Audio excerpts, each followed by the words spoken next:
Congratulations, you've shown some interest in this game by clicking on this video, and that's great, but if you already know what Rivals of Aether is, then you can skip to here. Otherwise, listen up.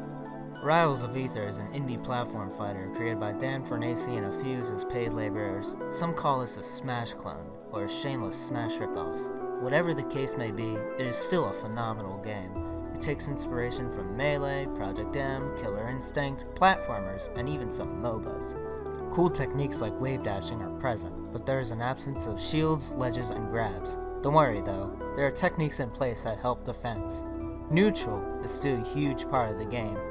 The developers are pretty active in the community.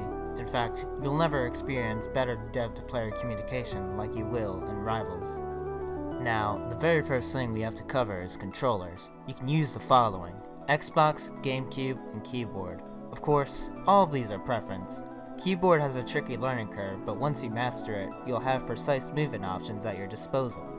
For the Gamecube controller, both the Mayflash and the Wii U official adapter work with Rivals. It's preferable that you get the Mayflash adapter. If not, then check out the Wii U Gamecube adapter guide in the description. So you got your controller. Start up the game and go straight to the tutorials. Yes, the optional tutorials. Unless you're a masochist, I'd strongly recommend doing the tutorials. Usually, tutorials are kind of a joke and an embarrassment to the actual game. However, the tutorials in Rivals of Aether are very informative. They will teach you important movement techniques, offense, defense, and character-specific mechanics. Some of them will even irritate you, but this irritation is important because it reinforces the techniques you'll use in the midst of combat. Plus, this won't be the first time you'll get irritated by this game. So, the best thing to do is embrace it and enjoy the learning experience. You'll only be a beginner once, so have fun with it. Tutorials complete. Now you have to go to rank— Stop! Take a U-turn and bring yourself straight to exhibition mode. The current rank system is only divided into two pools: people under 1200 points and people over 1200. You start out with 1000 points. So, this means you may get matched with people right under the 1200 mark. If I were you, I would hold off until you're about 5 to 10 hours into the game. If you'd rather live the dangerous life, then go ahead. Just know that we're not responsible for any damaged property.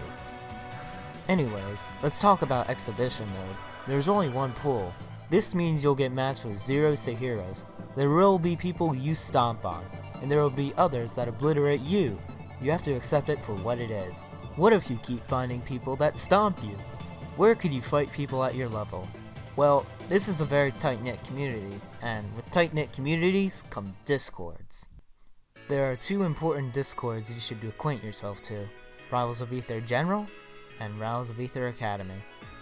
Rivals of Aether General is a central community hub. Here, you can find tournaments, art, videos, friends, and dank memes. You can stay in constant contact with the developers and hang out with the rest of your fellow rivals. Yeah, rivals. The official online Rivals tournament, Rivals Championship Series, or RCS, is held here. If you desire to participate in that, then being in this Discord is a must.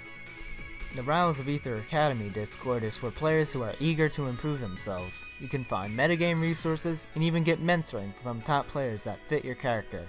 There are even amateur brackets held on a weekly basis. Note, this Discord is for people who are serious about getting better, so it's not the place to hang out and meme.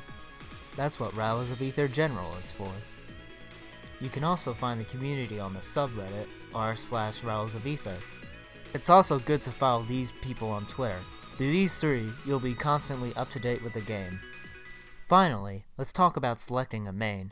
Some people go and pick a favorite right away, but for many others, this can be hard. It's a good idea to go around the entire roster. Let me break down the current cast as fast as I can just to give you an idea of how each character plays. Zetterburn. Simple, low skill floor, high skill cap, plays like a spacey, expressive. Orcane. Good with zoning, hyper aggressive, oddly heavy and strong, fluid ground movement. Crag. Projectile based, zoner, tanky, easy, powerful. Raster. Floaty, juggler, and quick. Neutral is very important. Maple. Uses traps, gets in your face, very quick, and pretty honest. Forsburn. Neutral, fundamental, and deception based. Disjointed. Absa. technical, expressive, floaty, movement based. Etalus. Very tanky, slippery, aggressive, and pretty easy to pick up. Orion's Sign. Projectile and puppet based, solid aerial and ground movement, squishy. Rano. High skill ceiling, chic-like, aerial trapper. Clarin. Completely disjointed, relies on spacing and tippers, straightforward. If you are struggling, don't look for a main that fits your playstyle in other games. You never know what fits you best until you try everyone out. We just gave you all the resources you need to start out in Rivals of Aether. What you do with them and where you go is completely up to you. I can assure you that the journey will be a lot more fun if you bring a friend along.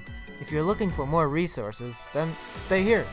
This channel will be updated with tutorials, in-depth guides, and more. What we have coming down the line are things starters and pros can enjoy alike. Be sure to subscribe, follow us at Rivals Dojo on Twitter, and follow the two creators at ColinSmoke and at Brightglow_. I'm Brightglow from the Rivals Dojo, and I thank you for watching.